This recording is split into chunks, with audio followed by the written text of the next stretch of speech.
Welcome to Ryan's Running Reviews in partnership with Roadrunner Sports, and today we're taking a look at a shoe that does all the basics right. It's the Topo Specter 2. Let's run with it. Before we get started, I do want to say that these shoes were provided to me by Roadrunner Sports. However, no one had a chance to preview this video, and the file synopsis is my own. I'd also like to say please leave a like on the video and consider subscribing. Here we go. According to Topo, the Specter 2 is designed to be a lightweight, non-plated, neutral daily trainer that's great for those faster runs, yet it also has enough cushioning for those longer efforts as well. And after spending some time with the Specter 2, I happen to agree, and honestly, I will go one step further and say this is just an amazing all-around neutral daily trainer and is one of my new favorite non-plated running shoes. Topo just did the basics right. I'm surprised more companies don't do this. The closest thing I can kind of think of is maybe Saucony with their Endorphin Speed. Yes, I know that has a plate in it, and there are some key differences, but essentially it's a lightweight shoe with a Pebax midsole, and that just creates for a very fun and lively experience. As far as the stats go, this shoe comes in at $165, and they did make the midsole larger, giving us a few more millimeters of stack height compared to the Specter 1. We now have 37 millimeters in the heel and 32 in the forefoot for that classic Topo 5mm drop, which is on the lower end of things when it comes to heel to toe drop. Now, the real star of the show is really the weight. It only weighs 8.1 ounces, which I think is quite spectacular for a neutral daily trainer. You have a ton of cushioning and a rather large volume to the midsole as well.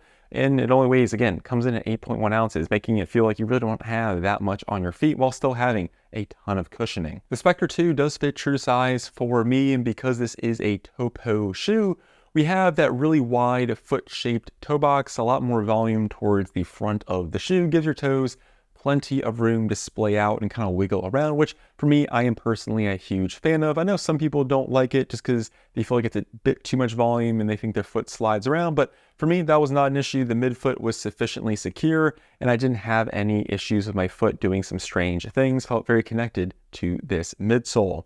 If we move on to the tongue, it is lightly padded and not gusseted. There's a small bit of string here which connects the laces to the tongue, which keeps it from moving around. However, I really do wish they would gusset the tongue, mainly because every time I put this shoe on, the sides of the tongue would kind of fold in on themselves, or the tongue just wouldn't lay completely flat across my foot, and I'd have to kind of take a second to get it situated.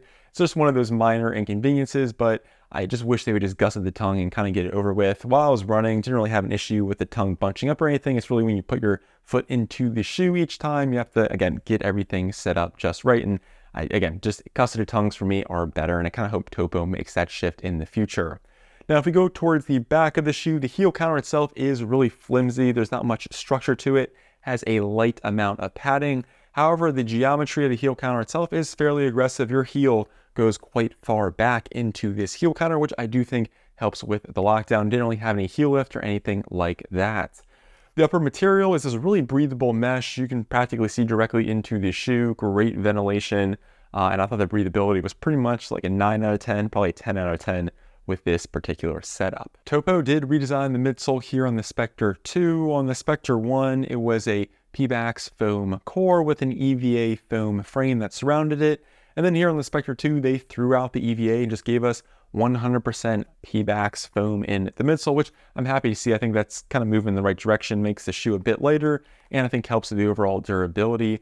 Pebax, or at least this implementation, is really resilient. It's not overly mushy and does last a bit longer compared to, again, just traditional EVA foam midsoles. And it's part of the reason why the shoe only weighs 8.1 ounces. The geometry is also quite unique with this midsole, starting with the back portion. You have this extremely large heel that jets out fairly far past the heel counter, gives you just a bit more surface area and helps with the overall stability.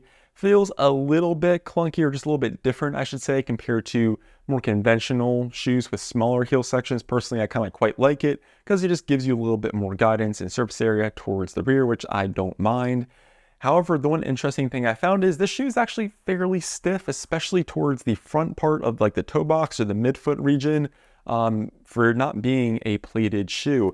When you try to bend this thing, it's got a decent amount of rigidity to it, which I think helps pair with that rocker geometry and moves you along fairly quickly. I think that's important when you want a lightweight, fast-paced daily trainer.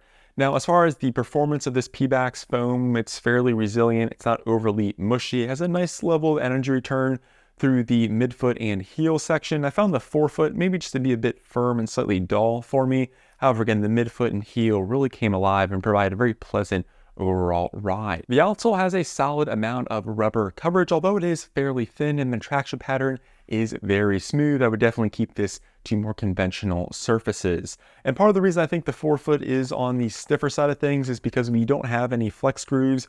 You have this vertical rubber, which does, again, stiffen up the front part of the Specter too.